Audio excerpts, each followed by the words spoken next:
प्रणाम दोस्तों, मैं आरोही आप सभी का दिल से स्वागत करती हूँ। उम्मीद करती हूँ आप सभी सेफ रह रहे हैं, पॉजिटिव रह रहे हैं। प्लीज़ गाइस, बैकग्राउंड में जो साउंड आपको सुनाई देगा उसे प्लीज़ इग्नोर करना है, बिकॉज मैं छत पे हूँ और यहाँ पे मंकीज़ हैं और आसपास काफ़ी ट्रेवल हो रहा है। इधर शोर शराबा आपको सुनाई देगा कुछ, तो प्लीज़ इग्नोर करें, बिकॉज नीचे भी बहुत शोर शराबा है, इसलिए मैं छत पे आकर आपको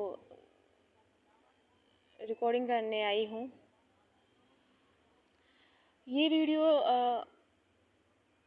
मैं कुछ कमेंट जो मुझे मिले उनके पर्पज़ से आई हूँ।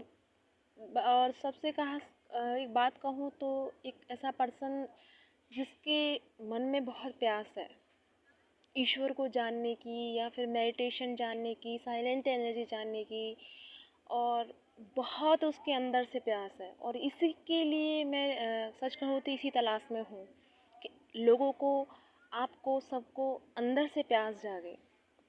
क्योंकि ये होता ये है कि जब हमें अंदर से जब प्यास होती है ना किसी चीज़ की, तब ही हमें उस चीज़ के लिए हम आगे बढ़ते हैं, उसके लिए कदम उठाते हैं और फिर उसे हम बिल्कुल फोकस के साथ करते हैं।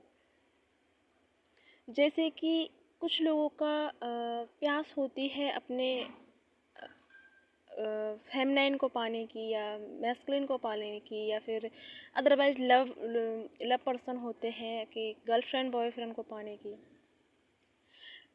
तो वो उतनी ही शिद्दत से उस चीज़ को चाहते हैं। बट होता इतना अपोजिट है कि वहाँ उनको एक तरह से धोखा मिलता है। तो वो क्यों मिला, इसका रीज़न कोई नहीं समझता। बस ये सोच के या फिर ये बोल के छोड़ देते हैं कि इस दुनिया में प्यार नाम की कोई चीज़ नहीं है, सब लोग यहाँ धोखा देते हैं। इट मीन्स कि प्यार शब्द को ही एक तरह से ये बोल दिया जाता है कि दुनिया में कोई प्यार व्यार नहीं होता, सिर्फ़ और सिर्फ दुनिया का कहूँ या फिर मैं कहूँ कि प्यार शब्द एक ऐसी चीज़ है, इसको सब यही ही बोलते हैं कि प्यार मतलब नहीं करना चाहिए, प्यार व्यार के चक्कर में नहीं पड़ना चाहिए। प्यार एक ऐसी फीलिंग है जो इंसान को दुखी कर देती है। बट अगर इस चीज़ को समझा जाए, अगर इसे डीप लेवल पे समझा जाए, तो प्यार वो चीज़ है जो हर तरह से आपको एक तरह से नया जीवन देती है। हर चीज़ एक एक बात कहूँ कि जब आप एक तरह से प्यार की फीलिंग में होते हैं, सब कुछ अच्छा अच्छा चलता रहता है, तो आपको अगर आपके आसपास कुछ भी गलत हो रहा है, कुछ भी ऐसा ऐसा है जो आपको कुछ दिन पहले वो पसंद नहीं था, लेकिन आप उस टाइम उसे पसंद करते हो। क्यों क्यों करते हो जब तुमको सब कुछ अच्छा लगने लगता है? वो इसलिए क्योंकि आप ऑलरेडी प्यार की फीलिंग में हो। आप उस फीलिंग में हो कि आप अच्छाई को भी बुराई को भी अच्छाई में कन्वर्ट कर लेते हो, यानी कि बुरी सोच को भी आप अच्छाई में कन्वर्ट कर लेते हो, ये सोच के कोई नहीं छोड़ो, माफ़ करो। ठीक है। अगर आप वहीं दूसरे लेवल पर अगर आप कहीं बहुत ज़्यादा गुस्से में हो, ठीक है, और आप दिल टूटे हुए इंसान हो, और कोई अगर आपसे प्यार शब्द की बात करे या एनीथिंग कुछ भी नॉर्मल बात करे आपसे, तो वहीं आप उसको रिएक्ट करने लग जाते हो। क्यों? क्योंकि वो कमी हमारे अंदर होती है। क्योंकि जब हम जो चाह रहे होते हैं तब हमें वो नहीं मिल रहा होता है। जब हमें प्यार की प्यार की फीलिंग दिल में होती है, तो वो हमें प्यार नहीं मिल पाता, तो हम एक तरह से डिप्रेशन में चले जाते हैं, सैड में चले जाते हैं। दूसरा, जब हम बहुत खिन्नस में होते हैं, बहुत गुस्से में होते हैं किसी बात को लेकर, और वहीं कोई अच्छी अच्छी बात करने लग जाता है, तो वो बोलता है चल यहाँ से, दिमाग मत ख़राब कर, मुझे तेरी बातें नहीं सुननी है। ऐसा बोल करके उस चीज़ को हम इग्नोर करते हैं। जबकि ये बात सच है कि कुछ देर बाद या कुछ घंटों बाद जब आपका माइंड शांत होता है, तब आप महसूस करते हो उस चीज़ को कि यार वो तो ठीक ही कह रहा था। तब ये आप रियलाइज़ करते हो। तो कमी कहाँ होती है? कमी होती है हमारे बिहेवियर में, हमारे फीलिंग्स में, हमारी एनर्जी में। ठीक है, ये दो चीज़ हो गई। अब तीसरा मैंने बोला था कि प्यास, जिस इंसान के दिल में प्यास है किसी भी चीज़ को लेकर, तो वो उसे शिद्दत से चाहने की कोशिश करता है, उसे पाने के लिए होता है। अब वही प्यास अगर हमारे ईश्वर के प्रति होती है, मैं नाम तो याद नहीं है, कुछ ऐसा ही नाम है उनका, बट उन्होंने मुझसे यही क्वेश्चन किया था कि वो यही चाह रहे थे कि मैं उनके लिए ये वीडियो बनाऊं कि वो जॉब करते हैं, लेकिन इस दुनिया का सारा काम अपना अच्छे से कर रहे हैं, वो निभा रहे हैं, जैसे भी वो अपनी जिम्मेदारी निभा रहे हैं, और वो खुश भी हैं।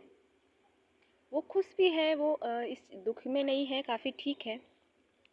बट लेकिन उनकी अब जो अंदर की जो प्यास है, जो अंदर से, जो उनके अंदर से जो उमड़ रही है, अंदर से जो फीलिंग उनकी आ रही है, वो उनको कहीं भी एक तरह से हर तरह से ढूंढ रहे हैं कि कैसे कैसे मैं क्या करूं, कैसे मैं क्या करूं कि मैं अपना जो जो मैं चाहता हूं वो सर्टिफाइड मुझे कहीं मिले, किसी वीडियो में, किसी जानकार से, किसी गुरु से, किसी भी स्पिरिचुअल पर्सन से मुझे वो नॉलेज मिले जो मैं चाहता हूँ।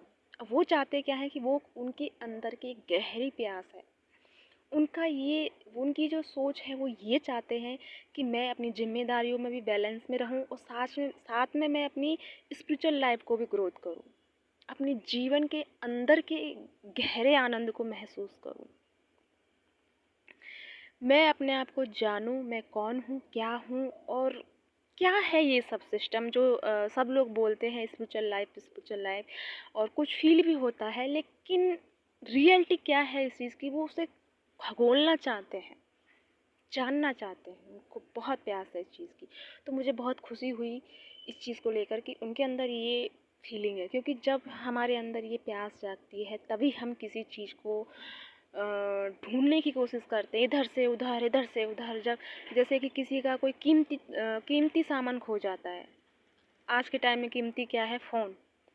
अदरवाइज किसी का फ़ोन खो जाता है तो वो इधर से उधर, उधर पटका, इधर निकाला, ये करा, वो किया, उससे पूछा, इससे किया, फ़ोन मिलाया, ये किया, पता नहीं क्या क्या करने लग जाते हैं। क्यों? क्योंकि उनके लिए वो चीज़ एक तरह से उसकी प्यास है, क्योंकि वो उनका एक माध्यम है मनोरंजन करने का, कुछ चीज़ों के बारे में अनुभव कराने का, या फिर किसी चीज़ के बारे में जानने का। वो एक स्रोत होता है, या फिर एक नॉर्मल किसी से बात करने का, एनीथिंग।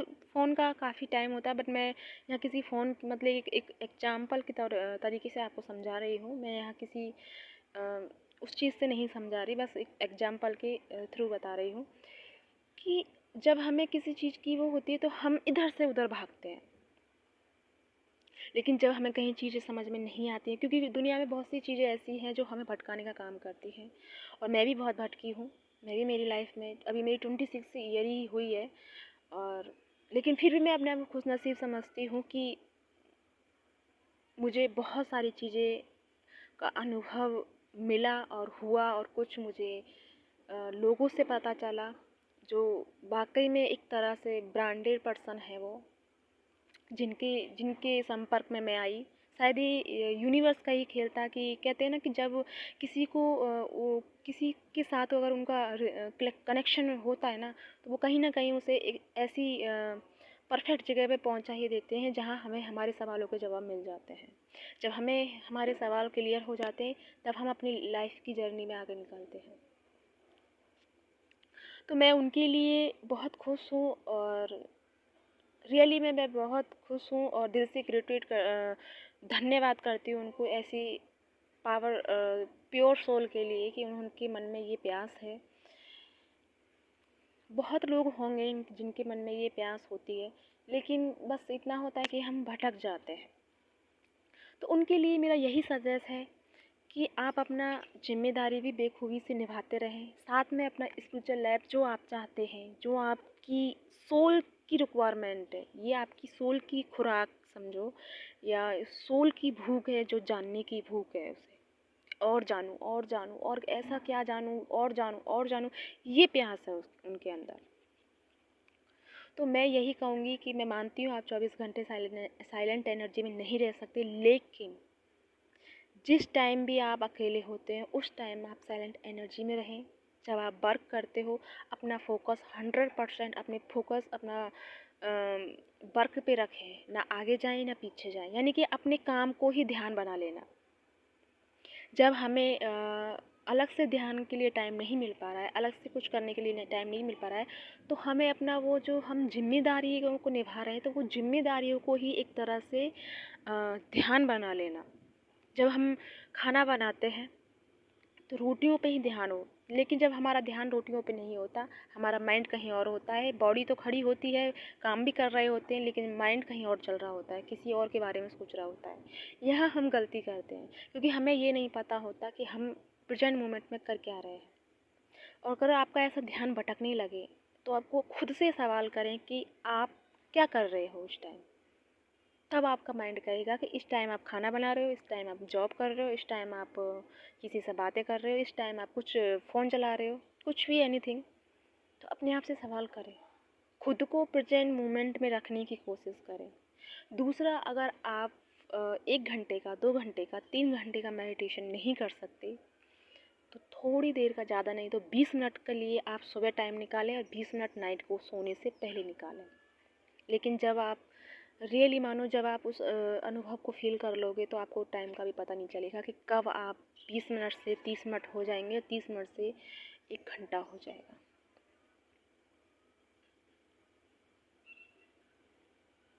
तो आप अपनी लाइफ में बैलेंस बना के चल सकते हैं। आपको किसी भी चीज़ को छोड़ने की ज़रूरत नहीं है। पहली बात, अगर आप अपना काम जो भी आप करते हैं, नहाना धोना, खाना पीना, एनीथिंग, जो भी दिन भर में हम अपना काम करते हैं, रूटीन में जो काम होता है, उस समय बस अपने आप को फोकस उसी चीज़ पे रखो। अगर आप नहा रहे हो, तो अपनी बॉडी को पूरे होशो हवास में फील करो कि आपने अपना पानी कहाँ कहाँ डाला, कहाँ कहाँ आपका हाथ गया, कहाँ कहाँ आपने साबुन लगाया। पूरी बॉडी को फील करो। जब आप पानी ऊपर से डालते हो, तो फील करो कि वो पानी जब बॉडी पे आता है तो क्या रिएक्शन होता है, क्या फील करती है आपकी बॉडी। मैं वाटर का मेडिटेशन भी बहुत पावरफुल होता है। बस उसमें उतना होता है कि अपना फोकस उसी चीज़ पे रखना होता है।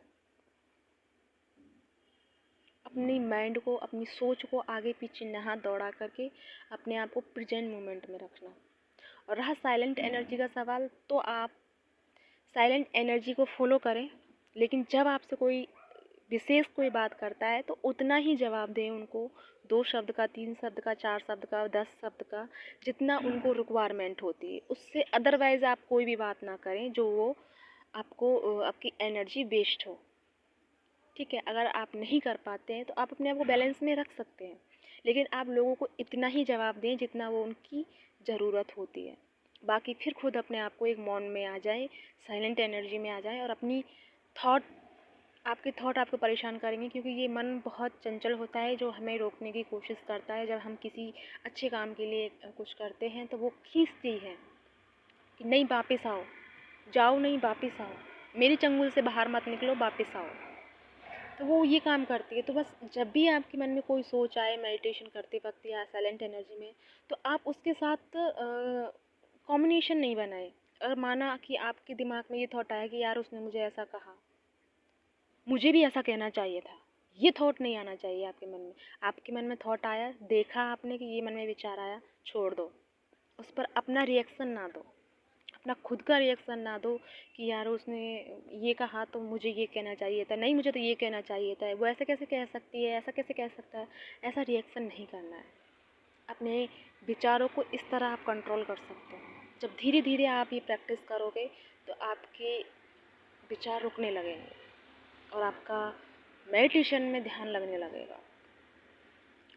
तो ये थी उनके लिए गाइडेंस जो मेडिटेशन के बारे में जानना चाह रहे थे, और आई होप आपको मैं आपके अकॉर्डिंग सवालों का जवाब दे पाई हूँ।